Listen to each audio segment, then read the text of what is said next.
राधे राधे। आप सभी का हमारी YouTube चैनल कथा सूर में स्वागत है। इससे पूर्व हमने श्रीमद् भागवत के प्रथम स्कंद के तीसरे अध्याय के बारे में सुना कि जिसमें भगवान के विभिन्न अवतारों का वर्णन किया गया है। भगवान कौमार सर्ग में ब्राह्मण के रूप में जब अवतरित हुए, सनक, सनातन, सनत कुमार, सनंदन इन रूप में उन्होंने अवतार धारण किया था और कठिन ब्रह्मचर्य व्रत का पालन किया था। ऐसे वाराह अवतार, नरसिंह अवतार, परशुराम अवतार, राम अवतार और भगवान श्री कृष्ण का अवतार, ऐसे कई हुए अवतार और होने वाले अवतार के बारे में वह वर्णन था कि जिसे हर रोज़ प्रातःकाल एवं सायंकाल जो व्यक्ति इसका पाठ करता है, इसे सुनता है, तो अवश्य हर एक कष्ट एवं दुखों से मुक्त हो जाता है। आज हम श्रीमद् भागवत के प्रथम स्कंद के चौथे अध्याय, जो कि महर्षि व्यास का असंतोष इस विषय में है, इसके बारे में सुनेंगे। व्यास जी कहते हैं कि उस वक्त जो दीर्घकालीन सत्र हुआ था, उसमें कई सारे मुनिवरगण उपस्थित हुए थे। इनमें से वयोवृद्ध कुलपति ऋग्वेदी शौनका जी ने सूत जी की पूर्वोक्त बात सुनकर उनकी बहुत प्रशंसा की थी और कहा, शौनक जी बोलते हैं, हे सूत जी, आप वक्ताओं में श्रेष्ठ हैं। आपका दर्शन तो परम भाग्यशाली माना गया है। जो कथा भगवान श्री सुखदेव जी ने कही थी, वही भगवान की पुण्यमयी कथा आप हमें कृपा करके सुनाएं और ये भी बताएं कि किस युग में, किस स्थान पर और किस कारण से ये कथा हुई थी।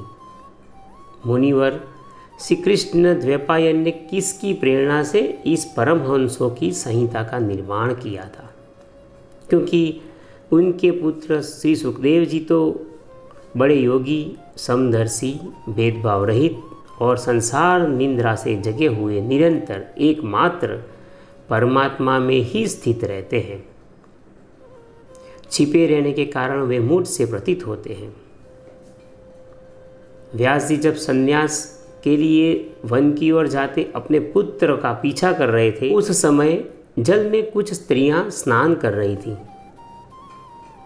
उस समय उन्होंने नंगे सुखदेव जी को देखकर तो वस्त्र धारण नहीं किए, परंतु वस्त्र पहने हुए व्यास जी को देखकर लज्जा से कपड़े पहन लिए। यह चरित्र देखकर और इस आश्चर्य को देखकर व्यास जी ने उनको पूछा कि इसका कारण तुम बतलाओ, कि मेरे सन्यासी पुत्र जो यहाँ से नंगे यहाँ से जा रहे थे, तो उनको देखकर तुमने वस्त्र धारण नहीं किया, किंतु मैंने तो वस्त्र पहने हुए, फिर भी तुमने मुझे देखकर वस्त्र धारण कर दिया। इसका कारण क्या है? तो वो स्त्रियाँ उन्हें उत्तर देती है कि आपकी दृष्टि में तो अभी स्त्री पुरुष का भेद बना हुआ है, किंतु आपके पुत्र श्री सुखदेव जी की दृष्टि में तो स्त्री पुरुष का भेद नहीं है। यही कारण है। ऐसे श्री सुखदेव जी पांडवनंदन राजर्षि परीक्षित से कैसे मिले और श्री सुखदेव जी के साथ इनका संवाद कैसे हुआ, जिससे यह भागवत संहिता कही गई, उसका भी आप हमें वर्णन कीजिए।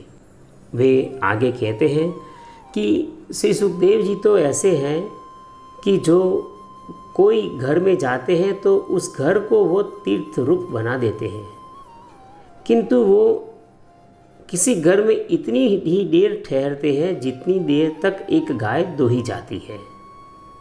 तो मनुष्य को इतने ही पल में खुद का उद्धार कर लेना चाहिए। ऐसे श्री सुखदेव जी बहुत ही विद्वान हैं। सूत जी, हमने सुना है कि अभिमन्यु नंदन परीक्षित भी भगवान के बड़े प्रेमी भक्त थे।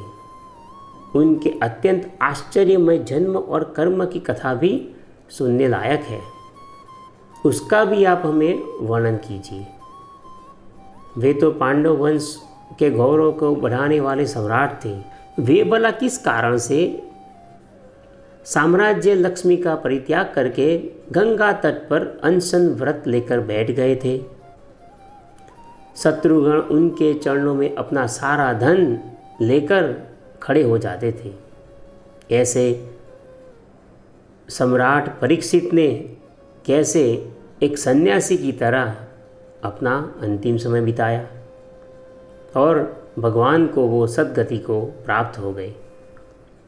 इस कथा का भी आप हमें वर्णन कीजिए, क्योंकि वे तो एक वीर युवक थे, तो कैसे उन्होंने उस दुस्त्यज्य लक्ष्मी को अपने प्राणों के साथ क्यों त्याग देने की इच्छा व्यक्त की। इसलिए इस समय हमने आपसे जो कुछ भी पूछा है वो कृपा करके आप हमें विस्तार से कहिए। सूत जी ने कहा कि इस वर्तमान चतुर्युगी के तीसरे युग द्वापर में महर्षि पराशर के द्वारा वसु कन्या सत्यवती के गर्भ से भगवान के कलावतार योगीराज व्यास जी का जन्म हुआ। एक दिन वे सूर्योदय के समय पवित्र सरस्वती नदी के जल में स्नान आदि करके एकांत स्थान पर जब बैठे हुए थे तो वो स्थान भी बहुत पवित्र था। महर्षि भूत और भविष्य दोनों को जानने वाले थे। उनकी दृष्टि अचूक थी। संसार के लोग श्रद्धाहीन और शक्ति रहित हो जाते हैं। उनकी बुद्धि कर्तव्य का ठीक ठीक निर्णय नहीं कर पाती और आयु भी कम होती जा रही है। लोगों की इस भाग्यहीनता को देखकर उन मुनीश्वर ने अपनी दिव्य दृष्टि से समस्त वर्णों और आश्रमों का हित कैसे हो, इस पर विचार किया और उन्होंने सोचा कि वेदोक्त चातुर्होत्र कर्म लोगों का हृदय शुद्ध करने वाला है। यहाँ पर चातुर्होत्र का मतलब होता है कि होता, अध्वर्यु, उद्गाता और ब्रह्मा, ये चार होता है। इनके द्वारा संपादित होने वाले अग्निष्टोमादि यज्ञ को चातुर्होत्र कहते हैं। इस दृष्टि से उनको ऐसा लगा कि यज्ञों का विस्तार करने के लिए मुझे कुछ करना चाहिए। ऐसा सोचकर उन्होंने एक ही वेद के 4 विभाग कर दिए। व्यास जी के द्वारा ऋक्, यजुः, साम और अथर्व, इन 4 वेदों का उद्धार यानी कि पृथक्करण किया गया। इतिहास और पुराणों को 5वां वेद कहा जाता है। इनमें से ऋग्वेद के पेल, सामगान के विद्वान जैमिनी एवं यजुर्वेद के एकमात्र स्नातक वैशंपायन हुए। अथर्ववेद में प्रवीण हुए धरुण नंदन सुमंतु मुनि। इतिहास और पुराणों के स्नातक हुए मेरे पिता रोमहर्षण। ऐसे कई सारे ऋषियों ने अपनी अपनी शाखाओं को और भी अनेक भागों में विभक्त कर दिया। इस प्रकार वेदों की कई प्रकार की शाखाएं बढ़ने लगी। अब कम समझ वाले पुरुषों पर कृपा करके भगवान वेद व्यास ने इसलिए ऐसा विभाग कर दिया कि जिन लोगों को स्मरण शक्ति नहीं है या कम है, वे भी वेदों को धारण कर सके। इसमें स्त्री, शूद्र और पतित द्विजाति, यह तीनों ही से वेद श्रवण के अधिकारी नहीं है। इसलिए वे कल्याणकारी शास्त्रोक्त कर्मों के आचरण में भूल कर बैठते हैं। अब इसके द्वारा भी उनका कल्याण हो जाए, यह सोचकर महामुनि वेद व्यास जी ने बड़ी कृपा करके महाभारत इतिहास की रचना की। हे ऋषियों, शौनक आदि से कहते हैं कि हे ऋषियों, यद्यपि व्यास जी इस प्रकार अपनी पूरी शक्ति से सदा सर्वदा प्राणियों के कल्याण में ही लगे रहे, तथापि उनके हृदय को संतोष नहीं हुआ। उनका मन कुछ खिन्न सा हो गया। इतने सारे वेद और पुराणों के रचिता जब वेदव्यास जी मन ही मन सोचने लगे कि मेरे मन को शांति क्यों नहीं मिल रही है।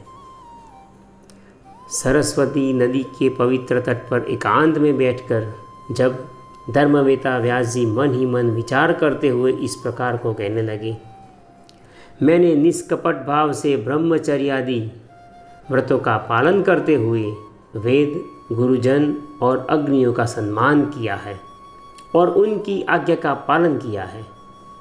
महाभारत की रचना के बहाने मैंने वेद के अर्थ को जैसे खोल दिया है, जिसमें स्त्री, शूद्र आदि भी अपने अपने धर्म कर्म का ज्ञान प्राप्त कर सकते हैं। यद्यपि मैं ब्रह्मतेज से संपन्न एवं समर्थ हूँ, तथापि मेरा हृदय कुछ अपूर्ण काम सा जान पड़ता है। अवश्य ही अब तक मैंने भगवान को प्राप्त कराने वाले धर्मों का प्रायः निरूपण नहीं किया है। वे ही धर्म परमहंसों को प्रिय है और वे ही भगवान को भी प्रिय है। भगवान को वही प्रिय है जो भगवान के करीब ले जा सके। हो न हो मेरी अपूर्णता का यही कारण हो सकता है। श्री कृष्ण द्वैपायन व्यास जी इस प्रकार अपने को अपूर्ण सा मानकर जब खिन्न हो रहे थे, उसी समय पूर्वोक्त आश्रम पर देवर्षि नारद जी वहाँ पर आ पहुँचे। उन्होंने देवताओं के द्वारा सम्मानित देवर्षि नारद जी की विधि पूर्वक पूजा की और उनको नतमस्तक होकर प्रार्थना करके उन्हें आसन ग्रहण करने को कहा। यहाँ तक श्रीमद् भागवत के प्रथम स्कंद का 4था अध्याय विराम लेता है। आप सभी से हमारा नम्र निवेदन है कि कृपया आप इस वीडियो को लाइक कीजिए और हमारी YouTube चैनल कथासुर को सब्सक्राइब कर दीजिए। राधे राधे।